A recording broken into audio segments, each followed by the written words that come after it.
If you're between 28 and 40 and you've been wondering whether the number in your accounts is where it should be, this video gives you the answer. Not a motivational range, not a vague guideline.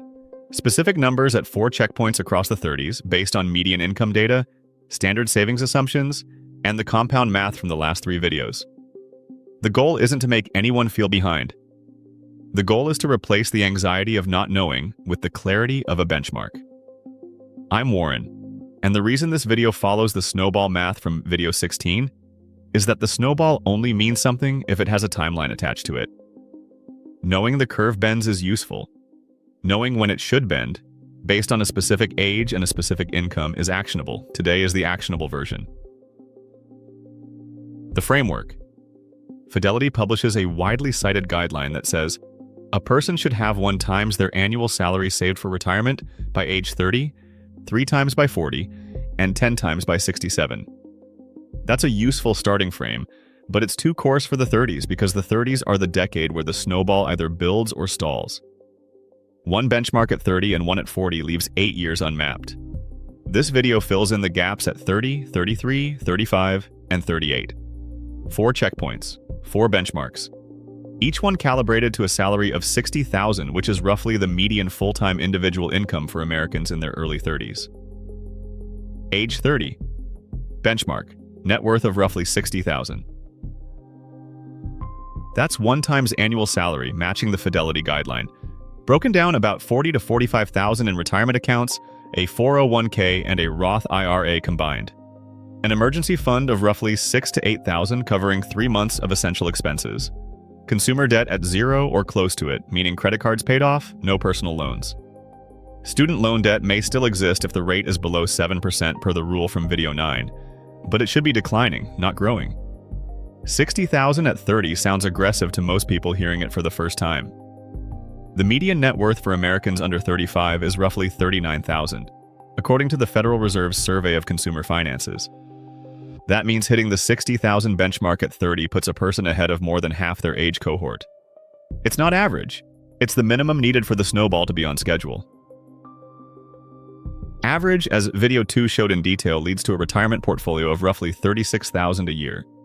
The benchmarks in this video aren't designed to match average. They're designed to match the compound curve. A medical device sales rep in Minneapolis named Elise turned 30 last October and pulled up every account she had on her phone the same week. Not because of this video, because turning 30 triggered the same instinct that hitting any round number triggers, the urge to measure. She opened the Fidelity app, the Chase checking, the Marcus savings, and a spreadsheet she'd been keeping since 28. Retirement accounts, $32,000. Emergency fund, $4,000. Credit card balance, $2,100. Net worth, roughly $34,000. She was $26,000 below the benchmark, not because she hadn't tried, because she started late. Her first Roth IRA contribution was at 27, 3 years after most compound calculators assume a person begins. She'd spent 22 through 26 paying off a car loan and building the emergency fund, which is the correct order from the pyramid in video 7. But the compound math doesn't give credit for correct sequencing if the sequencing started late. Those 3 missing years, as the snowball math from video 16 showed, cascade. A dollar invested at 22 has 13 more years of compounding than a dollar invested at 35. By the time both dollars reach 60, the 22-year-old dollar has grown to roughly 17 times its original value. The 35-year-old dollar has grown to roughly 6, same dollar, different starting point, 3 times the outcome. Elise wasn't behind because of bad decisions. She was behind because of a late start. And late starts are fixable if the protocol adjusts. Here's the part that matters for anyone at 30 who's below the benchmark. The gap is recoverable. The 30s are long. A person at $34,000 instead of $60,000 can close the gap in roughly 4 to 5 years by increasing their savings rate from 15 to 22% and capturing their full employer match. That's not comfortable. It's not invisible. But it's possible, and the compound curve from videos 15 and 16 is working in the background the entire time. Every dollar contributed during the catch-up years enters the snowball during its mass building phase, which means those dollars have more time to compound than any dollars contributed later. Age 33, benchmark, net worth of roughly $105,000. That's about 1.75 times annual salary. Retirement accounts, 70 to 80,000. Emergency fund, fully funded at 3 to 4 months of expenses, roughly 8 to 10,000. Consumer debt, 0. Student loan balance declining, ideally below 30,000 if it started higher. Savings rate, minimum 18% of gross income, including employer match. 33 is the first checkpoint where the snowball should be visibly building. The retirement account should be generating noticeable growth from compound returns, not just contributions. If a person checks their Fidelity or Schwab account at 33, and the annual market growth is roughly 5 to 7,000, but the snowball is on track. If the annual growth is under 3,000, the balance is likely below 50,000 and the person is still in the flat section of the curve. Elise at 33 has closed about half the gap.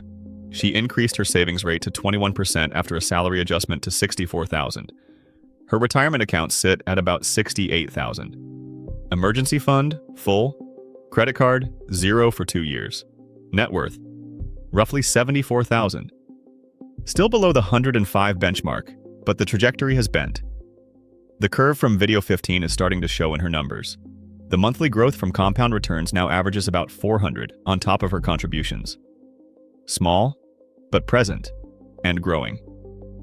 Age 35. Benchmark, net worth of roughly 150,000, that's about 2.5 times salary.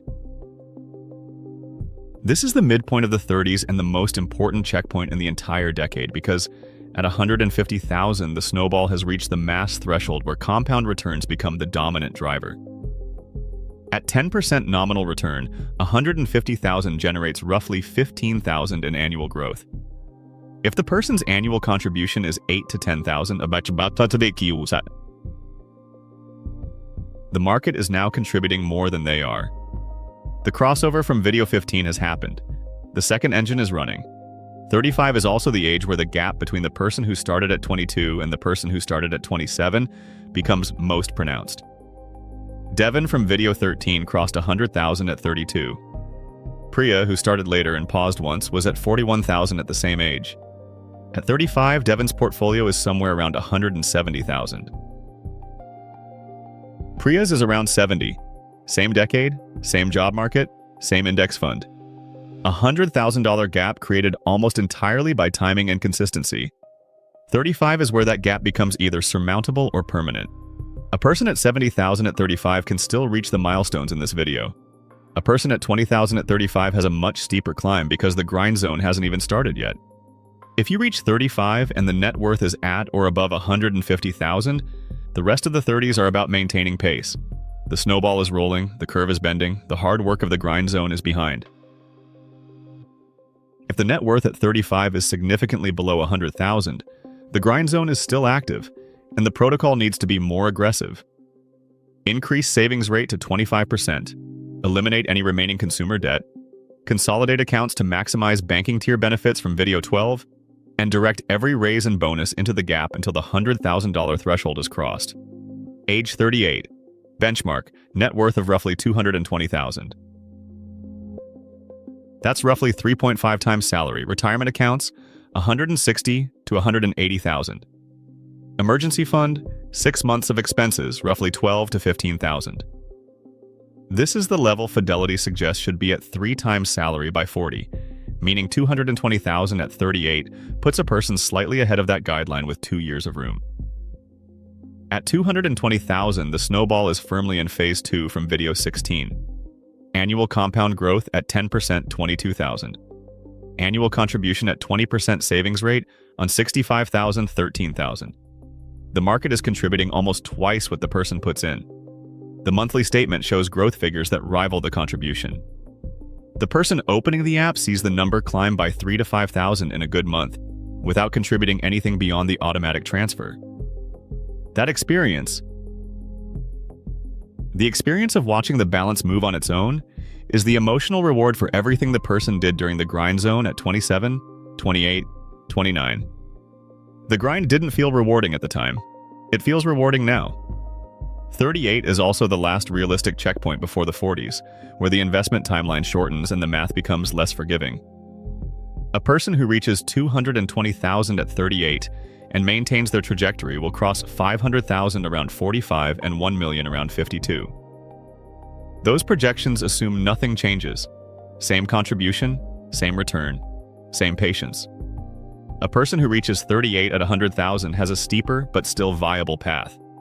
The compound curve still bends, it just bends later, and the person needs to maintain a higher savings rate for longer to reach the same milestones. Elise at 38 will reach approximately 190,000 if she maintains her current trajectory, still below the 220 benchmark, but here's the detail that makes her story representative rather than exceptional. The gap between her current trajectory and the benchmark is shrinking every year because the compound curve bends more steeply as the balance grows. At 30, she was 26,000 below. At 33, 31,000 below. At 35, roughly 20,000 below. At 38, 30,000 below in absolute terms. But the portfolio's annual growth is now contributing more to gap closure than her paycheck adjustments are. The Snowball is doing the catch-up work. The system she built at 27 is solving the problem that the late start created. The catch-up protocol for anyone below the benchmarks at any age. It has 3 components and no menu.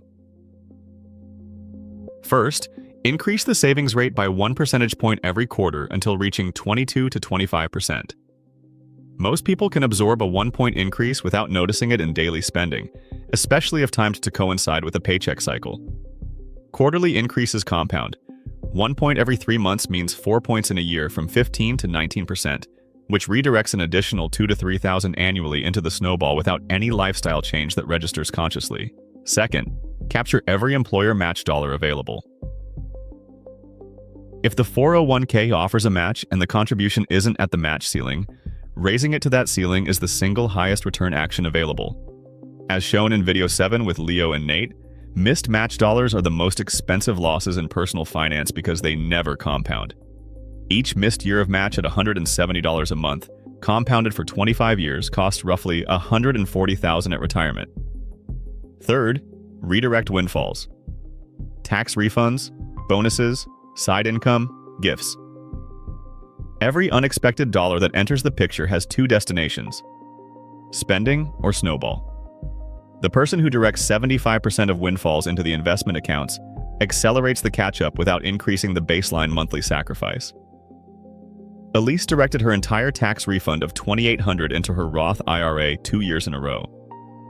Those 2 deposits, roughly $5,600 total, compounded at 10% for 25 years. Will be worth approximately $61,000 at retirement from 2 tax refunds. The catch-up protocol doesn't require dramatic sacrifice. It requires systematic redirection of money that was never part of the baseline budget. If you're in your 30s and the numbers in this video don't match the numbers in your accounts, that's not a verdict. It's a measurement. A measurement tells the distance between 2 points and nothing else. It doesn't say the destination is unreachable, it says how far the remaining road is. And the road, as every video in this series has shown, gets shorter with every mile traveled because compound interest makes the next mile shorter than the last. The benchmarks: 60,000 at 30, 105,000 at 33, 150,000 at 35, 220,000 at 38. 4 numbers, 4 checkpoints. And for the person who hits them, the 40s are where the curve goes vertical. Next, the crossover point, the exact portfolio size where the money starts earning more per year than the person does. It's the single most transformative number in all of personal finance, and most people cross it without realizing what just happened. That's the next video.